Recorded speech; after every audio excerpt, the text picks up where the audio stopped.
Hello दोस्तों, cinema के शौकीनों का हमारे चैनल पर एक बार फिर स्वागत है। जब भी हम कोई मर्डर मिस्ट्री देखते हैं तो हमारी नजरें सिर्फ एक ही चीज ढूंढती हैं, वो आखिरी सुराग जिससे कातिल बेनकाब हो सके। लेकिन क्या होगा अगर आपको पता चले कि जिसे आप सच मान रहे हैं वो सिर्फ एक नजरिया है। आज हम बात करने जा रहे हैं हाल ही में चर्चा में आई मराठी फिल्म बोल बोल रानी की। सिड वेंसुरकर के डायरेक्शन में बनी इस फिल्म में सई ताम्हणकर, सुबोध भावे और चिन्मय मांडलेकर जैसे पावर हाउस एक्टर्स एक साथ आए हैं। ये फिल्म आम थ्रिलर फिल्मों के लीक से काफी हटकर है। तो क्या ये फिल्म आपके रोंगटे खड़े करने में कामयाब होती है या सिर्फ एक उलझी हुई पहेली बनकर रह जाती है? कहानी का ताना बाना सुरजनपुर नाम के एक शांत गांव में बुना गया है, जहां अचानक हुए एक मर्डर से हड़कंप मच जाता है। इस मर्डर के पीछे का असली सच बाहर लाने के लिए आभास सुबोध भावे नाम का एक खोजी पत्रकार गांव पहुंचता है। शक की सुई घूमकर टिकती है माया सई ताम्हणकर पर, जिस पर अपने ही पति चिन्मय मांडलेकर की हत्या का संगीन आरोप है। मगर ट्विस्ट तब आता है जब आभास अपनी तहकीकात शुरू करता है।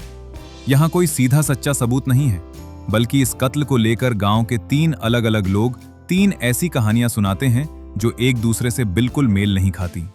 एक बुजुर्ग गवाह के मुताबिक माया एक बेहद बेबस और घरेलू हिंसा का शिकार बनी लाचार पत्नी थी। एक स्थानीय दुकानदार या फूल बेचने वाली के अनुसार माया एक बेहद शातिर, दिमाग से खेलने वाली और बोल्ड महिला थी।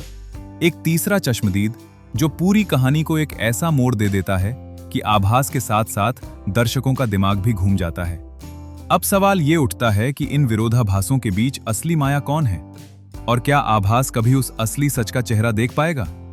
यही इस फिल्म का मुख्य सस्पेंस है। तो ये फिल्म पूरी तरह से सई ताम्हणकर के कंधों पर टिकी है। उन्होंने माया के किरदार में जो वर्सेटैलिटी दिखाई है वो वाकई तारीफ के काबिल है। एक ही फिल्म में एक ही किरदार के 3 अलग अलग रूपों को इतनी शिद्दत से जीना कि दर्शक भी कंफ्यूज हो जाएं कि किस पर भरोसा करें। ये सई की एक्टिंग की बहुत बड़ी जीत है। चिन्मय मांडलेकर ने अपने किरदार के ग्रे शेड्स को बेहद संजीदगी से निभाया है और स्क्रीन पर उनका खौफ साफ महसूस होता है। वहीं सुबोध भावे ने एक उलझे हुए पत्रकार के रूप में अपनी भूमिका के साथ पूरा इंसाफ किया है। चूंकि यह फिल्म भालचंद्र सुले के मशहूर नाटक आणखी एक नारायण निकाम पर आधारित है, इसलिए इसके संवादों और किरदारों की बुनावट में आपको एक गहरी साहित्यिक छाप देखने को मिलती है। अब बात करते हैं उस मोर्चे की जहां यह थ्रिलर थोड़ी कमजोर पड़ जाती है। फिल्म का पहला हाफ और इंटरवल तक का हिस्सा दर्शकों को अपनी सीट से बांधे रखता है। आप लगातार कड़ियां जोड़ने की कोशिश करते हैं और सस्पेंस का ग्राफ लगातार ऊपर जाता है।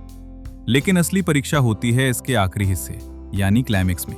डायरेक्टर ने सस्पेंस को बहुत ज्यादा बौद्धिक या कॉम्प्लेक्स बनाने के फेर में स्क्रीन प्ले को जरूरत से ज्यादा उलझा दिया।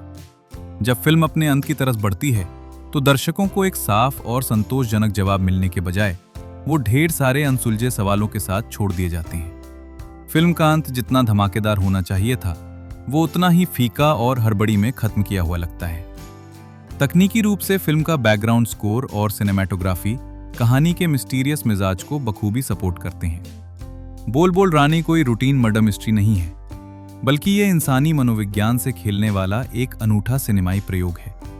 अगर आपको लीक से हटकर थ्रिलर फिल्में पसंद हैं और आप सई ताम्हणकर के बेहतरीन अभिनय के फैन हैं, तो ये फिल्म आपको निराश नहीं करेगी। लेकिन अगर आप एक सीधा साधा और क्रिस्टल क्लियर अंत चाहते हैं तो शायद आपको थोड़ा अधूरापन महसूस हो।